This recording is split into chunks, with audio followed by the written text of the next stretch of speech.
안녕하십니까. 통생통사 강동환입니다. 책을 한 권 소개해 드리려고 하는데요. 오늘 나온 가장 따끈따끈한 바로 신간입니다. 제목은 서해 5도에서 북한 쓰레기를 줍다. 그리고 부제목은 브랜드와 디자인으로 북한 읽기입니다. 서해 5도 하면 병영도, 대청도, 소청도, 연평도를 의미를 하는데요. 제가 지난 1년 동안 바로 이 서해 5도를 다니면서 북한 쓰레기를 주워 왔습니다. 1,400여 점의 북한 쓰레기 포장지를 주워왔는데 그걸 묶어서 책으로 이번에 발간을 하게 되었습니다. 오늘 나왔는데요.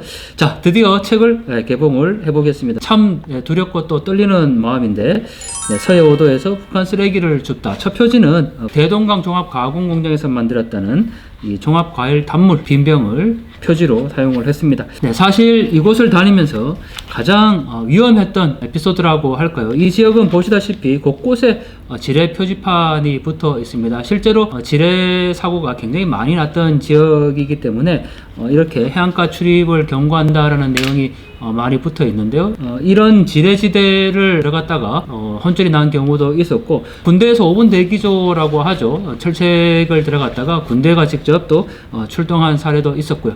그 이후에는 우리 해병대 군인들을 통해서 굉장히 많은 도움을 또 받을 수가 있었습니다. 책을 한번 쭉 보면요.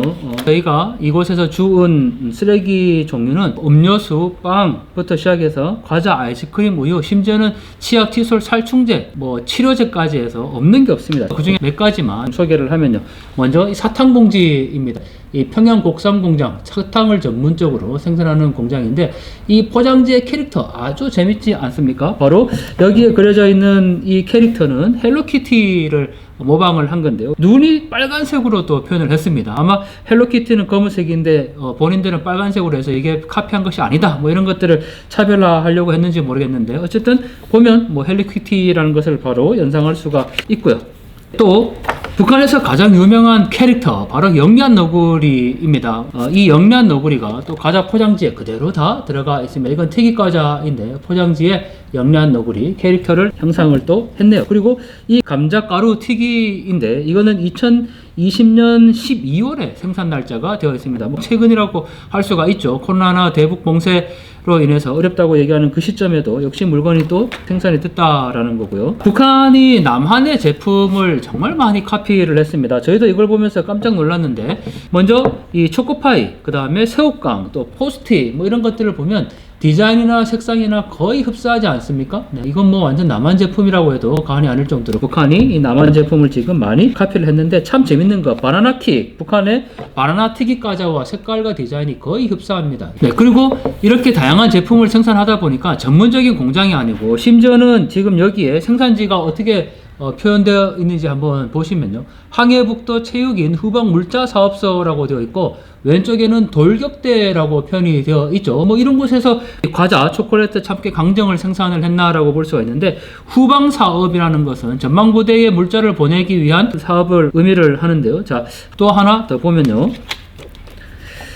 호두 단설기인데 아침 식사로 그저 그만인 호두 단설기이죠. 빵이죠. 그런데 북한에서는 아침을 꼭 먹어야 된다라고 표현을 합니다. 여기 보면 새아침을 맞는 사람들, 특히 학습에 열중하는 대학생들과 사무원들을 위하여 아침을 꼭 먹어라. 재밌는 건 서체입니다. 제가 이 호두 단설기 포장지 앞면에서만 딴 서체가 이렇게나 많습니다. 굉장히 다양한 서체로 표현을 하고 있는 것을 볼 수가 있는데 북한에서 하는 미술을 강조하다 보니까 디자인과 고유한 서체를 또 상품에 표현하기도 하고요. 그 다음에 재밌는 거 단물입니다. 북한에서는 주스, 우리를 이 음료수를 말하는데 단물이라고 표현을 하죠. 이 단물 포장지에도 역시 다양한 캐릭터가 들어가 있고 이 단물의 종류가 정말 엄청나게 많습니다. 한국에도 이렇게 많은 단물이 있을까 할 정도이고 포장 재질의 변천사를 볼 수가 있죠. 과거에서부터 지금까지 나왔던 포장지가 이렇게 달라지고 있다는 것도 확인이 가능한 부분입니다. 그 다음에 이거 8월 풀, 여러분들 왜 북한의 언론을 보다 보면 8월 풀땅, 또 탈북민들은 파라풀 이렇게 표현하는데 이 8월 풀땅이 바로 북한에서 설탕을 대용하는 제품입니다. 북한이 아무래도 경제적으로 어렵고 설탕이 없다 보니까 일반적으로 이 8월 풀땅이라는 이 원료에서 이 단맛을 추출을 해내는데요. 그 8월 풀이라는 그 마른 잎 1톤에서 풀단 가루를 무려 50kg나 생산할 수 있다고 하는데, 사진에서 보시면 평양에 있는 평양 8월 풀 가공 공장인데요. 자, 여기에서 이런 의문이 하나 들죠. 북한이 탄산단물의 종류가 이렇게 많다고 선전을 하고 있는데요. 이렇게 상품의 포장지가 많다고 해서 마치 북한 경제가 굉장히 좋아졌고 북한 주민들이 뭐 손쉽게 이런 제품을 찾을 수 있다라고도 생각할 수 있을 것 같은데요. 굉장히 오해일 것 같습니다. 북한이 이 설탕을 수입을 하고 있는데요. 수입을 자유롭게 할 수 있거나 설탕을 만들 수 있는 공장이 있다면, 기술이 있다면 굳이 이 8월풀을 만들어낼 필요가 없다라는 거죠. 결국은 이 8월풀을 모든 탄산단물 제품에 다 첨가하고 있다라는 것은 그만큼 이 설탕을 정제할 수 있는 시설 또 수입이 되지 않는다라는 것을 의미하고 있기 때문에 이 포장지 겉면만을 보고 북한 경제가 좋아지고 있다, 북한 경제가 살만하다 이렇게 표현하는 것은 굉장히 오해일 것 같습니다. 자, 그래서 그런지 북한의 대부분의 이 단물 포장지의 주 원료를 보시면 8월 풀당이라고 첨가되어 있다라는 것을 단물에 표시를 해 두었네요. 자, 탄산 단물도 있고요. 그 다음에 제가 가장 놀랐던 게 바로 이 우유입니다. 북한에선 뭐 이게 정말 일반 주민들이 먹을 수 있을까 할 정도의 굉장히 의아함을 자아내는 부분인데, 뭐 김정은이 아무리 어린이를 위한 젖제품을 많이 생산해라 이렇게 지시했다고 하더라도 없는 원자재와 미비한 공장 시설을 어떻게 만들어낼 수 있을까 늘 의아했는데, 자, 북한에서 딸기 우유를 그렇게 좋아하는지 처음 알았습니다. 이거는 딸기 우유 포장지만 제가 따로 모은 겁니다. 이거는 딸기 우유만 있는 건 아니고 사실 굉장히 다양한 종류입니다. 모든 과일의 종류가 다 있습니다. 귤, 우유, 참외, 파인애플까지 다 있는데, 지금까지 이 우유 종류를 살펴봤는데 여기서 또 하나 의문이 들죠. 북한의 우유 종류가 이렇게 많다면 북한의 아이들은 왜 굶주릴까요? 이러한 제품들이 북한에 있는 모든 아이들에게 다 골고루 돌아간다라고 보기는 어려울 것 같습니다. 결국 북한의 빈부격차에 의해서 이러한 제품들을 먹을 수 있는 상위 계층들과 또 이 제품 자체도 보지 못했다라는 계층들의 차이가 나타나고 있기 때문에, 제가 북한의 우유봉지 쓰레기를 이렇게 많이 줍긴 했지만 이것이 마치 북한 전체의 아이들이 다 먹을 수 있는 것처럼 그렇게 또 왜곡되어서는 안 되겠다라는 생각이 들고, 그리고 저는 역시 이 부분, 우리가 남북한의 언어 차이 뭐 이런 걸 얘기할 때 북한에서 아이스크림을 얼음 보숭이다 이렇게 이제 얘기한다고 많이 들었지 않습니까? 지금도 어디 통일교육 자료에 보면 북한의 아이스크림 얼음 보숭이다라고 얘기하는데 얼음 보숭이 하나도 못 찾았습니다. 오히려 아이스크림이라고 새겨진 포장지를 찾았고, 또 중요한 거 바로 이 에스키모라고 표현이 되어 있는 건데요. 이 북한의 에스키모, 자, 이 정도로 종류가 많았습니다. 아이스크림에 그 막대기가 꽂혀 있는 거를 이 에스키모라고 표현을 하더라고요. 자, 그런데 종류가 엄청나죠. 뭐 포도 우유 맛부터 시작해서 요구르트 맛, 딸기 맛, 모든 과일은 다 있고, 제가 찾은 것만 무려 35종입니다. 콜라겐 에스키모, 먹으면 피부가 좋아진다는 아이스크림, 뭐 이거 먹으면 아이들이 아무리 먹어도 부모님들이 말리지 않을 것 같은데, 정말 저럴까라는 의문이 들고, 아마 한국이라면 과장 광고로 제재를 받지 않았을까라고 생각이 드는데요. 또 하나, 식품류도 엄청나게 많았습니다. 이게 바로 그 북한에서 라면이라고 얘기하는 즉석국수인데, 이 즉석국수 또 재밌는 게 한국 제품과 굉장히 똑같습니다. 오른쪽과 왼쪽 어느 것이 신라면인지 명확히 구분이 가십니까? 자, 소 캐릭터가 있는데 어느 것이 남한이고 북한인지 구분이 가십니까?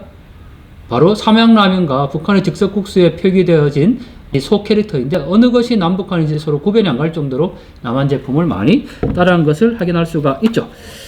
자, 그리고 또 하나, 북한에서 정말 이렇게 또 많이 생산되나 하는 제품이 바로 이 맛내기입니다. 맛내기는 조미료를 얘기를 하는데, 북한의 맛내기가 이렇게 종류가 많다라고 말씀을 드렸는데요. 자, 여기서 드는 의문 또 하나가 있는 거죠. 여러분들 한국에서 지금 맛내기, 즉 미원이나 화학조미료를 쓰십니까? 전혀 쓰지 않죠. 가정에서는 이미 이 맛내기의 화학조미료를 쓰지 않습니다. 글루타민산 나트륨이 들어간 이 미원은 거의 찾아보기가 어려운데요. 그런데 한국도 기억을 더듬어 보시면요, 1970, 80년대에는 엄청나게 많은 화학조미료를 썼습니다. 한국의 경제가 좋아지고 발전했기 때문에 화학조미료를 사용하지 않는다라는 건데, 화학조미료 미원을 사용했을 때는 원재료로 국물 맛을 낼 수 없었기 때문에 간단하게 넣을 수 있는 이 화학조미료를 가지고 국물 맛을 우려냈다라는 거죠. 북한 당국이 이렇게 다양하게 맛내기를 생산해내고 있다 라는 것은 현상인 거죠. 그걸 부정할 수는 없습니다. 왜냐하면 지금 보이듯이 상품이 나와 있기 때문에 그렇죠. 하지만 이걸 보고 또 북한의 경제가 굉장히 좋아지고 있고 마치 김정은이 인민생활 향상을 위해서 이 제품을 만들었다라고 얘기를 하면 그것은 또 호도하는 겁니다. 왜냐? 북한의 경제가 좋아졌다라기보다는 한국이 화학조미료를 사용했던 1970, 80년대와 같은 경제 수준을 지금 가고 있다라는 것을 명확히 보여주는 증거라는 겁니다. 그 다음에 여러분들 북한의 맥주 하면은 대동강 맥주를 대부분 떠올리지 않습니까? 뭐 최근에 이제 진달래 맥주, 평양 맥주 정도 나올 거라고 생각을 하는데 이걸 보시면 생맥주, 흑맥주 뭐 없는 게 없습니다. 뭐 각 지역별로 이렇게 다양한 종류의 맥주가 또 생산이 되고 있는데 이건 PT병에 붙어 있는 라벨지만 제가 모은 건데요. 이게 해안가에 떠내려오다 보니까 PT병 어디로 오는 건지 사라졌고 이 라벨지만 제가 줄 수가 있었죠. 그 다음에 정성제약 종합공장 링거병도 다수 확인할 수가 있었습니다. 이외에 자 심지어는 여성들의 위생용품 까지 라는 이름으로 나오는 제품인데요. 뭐 이런 제품까지 또 확인할 수가 있었고요. 네, 마지막으로 하나만 더 보여드리면 서리꽃 이게 어떻게 북한 제품인지 알 수 있냐면 서리꽃이라고 쓰여있지 않습니까? 이게 평양 일원품 공장에서 나오는 제품인데 바로 이 서리꽃 이 색깔에 따라서 모의 세기가 달라진다라고 북한 당국이 얘기를 하는데 이 서리꽃 시설도 줄 수가 있었고요. 뭐 그 외에 치약도 있고 심지어는 농약까지 줄 수가 있었습니다. 자 이렇게 해서 약 500페이지 정도가 되는 책인데 이 책의 마지막 부분은 제가 이렇게 썼습니다. 이 사진은 동해안에서 찾은 북한 생활 쓰레기인데 이거는 이번에는 서해 5도에서 지금 북한 쓰레기를 준 책이니까요. 저희가 후속편으로 동해안에서 북한 쓰레기를 줍다라는 책을 2022년에 발간을 하려고 준비를 하고 있습니다. 자, 지금까지 이 책을 통해서 북한의 여러 가지 상품들의 포장지를 살펴봤습니다. 자, 그런데 역시 여기서 드는 결론은 포장지는 포장일 뿐이다 라는 생각을 합니다. 제가 이 책에서 담은 내용은 완제품이 아니라 포장지입니다. 그 포장지 안에 내용물이 어떤지는 아직까지 밝혀내지를 못했습니다. 자, 그리고 이 포장지 대부분의 탈북민들이 북한에 있을 때는 이 상품들을 한 번도 보지 못했다라고 증언을 하고 있습니다. 결국 이렇게 보이는 게 다가 아니라는 거죠. 저는 물론 이 책에서 1400여 점이나 되는 북한 제품의 포장지를 그대로 책에 담았지만 이것을 해석하고 또 분석하는 것은 또 다른 과제라는 겁니다. 과연 이 제품들을 누가 사용하는 것이며 또 이렇게 화려하게 포장은 되어 있지만 결국은 그게 말 그대로 포장이라는 겁니다. 여러분들 우리가 김정은 시대에 들어서서 김정은이 처음에 했던 평양의 여명거리, 과학자거리, 마신경 스키장, 또 문수 물놀이장 이런 외형적인 건물을 많이 만들었다고 해서 야 김정은 시대에 북한이 참 좋아지고 있다 이렇게 이야기하지는 않지 않습니까? 왜냐하면 지어놓은 25층 30층 아파트가 겉모습은 번드르하지만 전기가 부족하기 때문에 엘리베이터를 가동할 수 없는 게 북한의 속 사정이라는 거죠. 역시 마찬가지로 이렇게 다양한 포장지가 있지만 이 제품들을 과연 인민들이 사용할 수 있는가의 문제이고 또 이게 포장은 이렇게 화려하게 뭐 남한 제품을 따라 하든 아니면 북한이 말하는 우리식대로 기준에 맞춰서 포장지는 만들어냈지만 그 안의 내용물은 전혀 다를 수 있다라는 것들을 간과해서는 안 될 것 같고요. 일각에서 얘기하는 것처럼 뭐 남한의 선전용으로 이것을 포장지를 만들어서 서해안에 떠내려 보냈다? 그거는 좀 전혀 근거가 없는 이야기일 것 같고요. 북한이 경공업 중심에 또 김정은 시대에 인민생활 향상을 계속 강조하면서 이 소비품을 만들어내고 있는데 그것을 마치 또 김정은이 정말 인민을 생각해서 뭐 인민생활을 향상하기 위해서 인민대중 중심이라고 그런 관점에서 이 제품을 만들었다라고 보는 것도 그것도 북한 주민들에게 또 다른 제약일 것 같습니다. 김정은은 인민생활 향상을 외치면서 자기 시대에 뭔가 바뀌고 있다라는 것들을 정책적으로 보여주기 위해서 말 그대로 정말 포장을 그럴싸하게 한 거다라고 밖에 볼 수 없을 것 같습니다. 자, 북한을 알면 알아갈수록 저도 굉장히 혼란스럽고 정말 제가 알고 있는 북한은 무엇인가 의문이 들지만 명확한 본질은 하나 있습니다. 북한 정권이 독재 정권이라는 사실 그리고 북한 정권이 결코 평화를 위해서 또는 북한 주민을 위해서 존재하지 않는다라는 것 그것만큼은 명확한 변하지 않는 본질인 것 같습니다. 북한 생활 쓰레기 안에 감춰진 보물찾기라고 제가 표현을 했는데 이 브랜드와 디자인으로 북한 읽기를 한번 해보면 지금까지와는 다르게 또 북한을 볼 수가 있을 것 같다. 북한 상품의 포장지를 통해서 우리가 북한을 알아가자는 취지입니다.